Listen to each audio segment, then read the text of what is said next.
Upon securing one, the man shouted to the driver, "The Church of St. Monica, and drive like the devil." Upon which Holmes hailed the cab and shouted the very same thing. We reached the church immediately behind them and watched as the man and woman emerged from the cab and rushed into the church, whereupon they fell into conversation with a hastily procured clergyman. As we watched these developments, in secret from the rear of the church, suddenly a voice rang out. "You there, you'll do. Come up here this instant. I beg your pardon. We need a witness, otherwise it won't be legal." Morning arrived, and I met Holmes outside Briony Lodge. For his own safety, he traveled throughout New York on that day, dressed as a horse groom.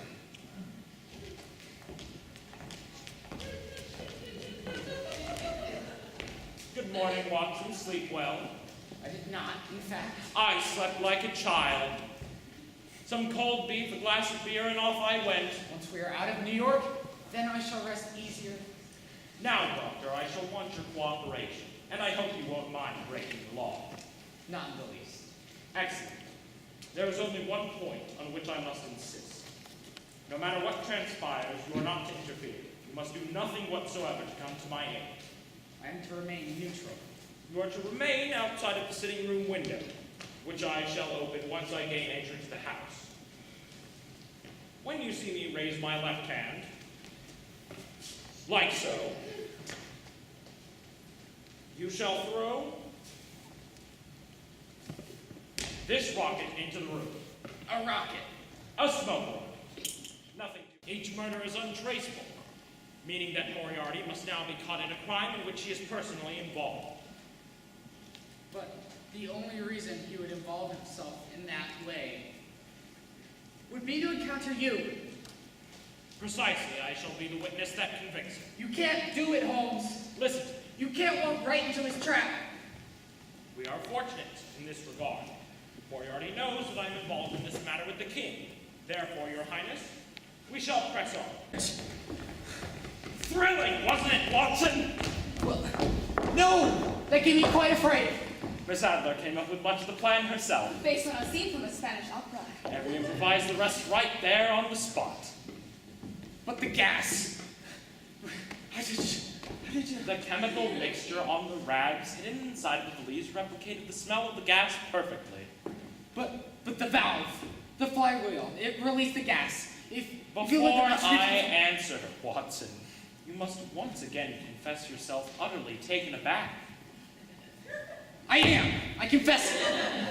I ought to make you sign a paper to that effect. Why? Because when I tell you the answer, you will slap your hand to your forehead and announce that it is all so absurdly simple.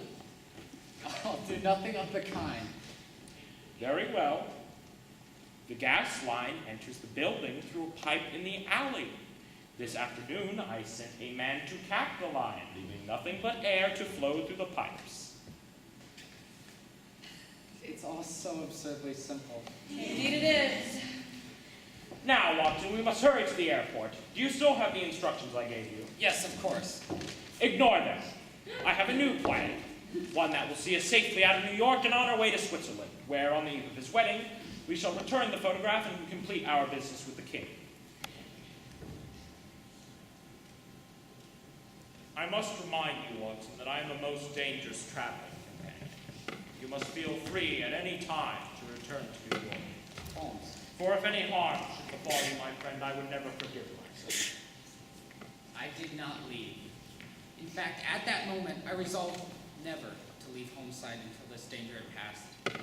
For a charming week, we traveled down the valley of Rhone, our destination being the small village of Meiringen, nestled away in the Swiss Alps. Look there!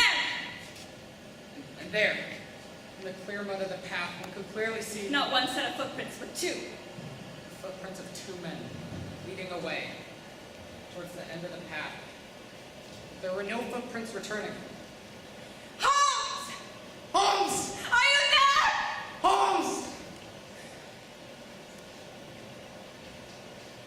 There was no response, only our own voices echoing from the cliffs around us.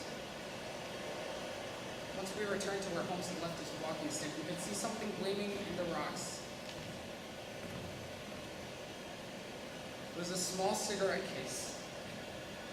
On the back was a piece of paper, torn from Holmes' notebook and addressed to me. My dear Watson, I write these lines to you through the courtesy of Professor Moriarty, who patiently awaits the final discussion between us. As for the letter from the innkeeper, I was certain that it was a hoax, a fact the professor has now confirmed. But wanting only for your safety, I encouraged you to depart. I am sorry, Watson, that to vanquish my greatest enemy, I must bring sorrow to you, my dearest friend. Please forgive me, and know that all is now in order. I should like Miss Adler to keep my cigarette case. All I wish to say to her is written within. Please give my greetings to your dear wife, and know that I will forever remain sincerely yours. Sherlock Holmes! It appears your time is at an end. As is yours. I should be careful that you don't kill us both.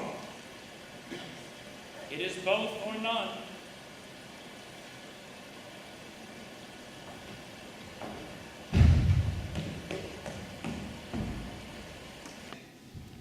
There is nothing more deceptive, Watson, than an obvious fact. Holmes,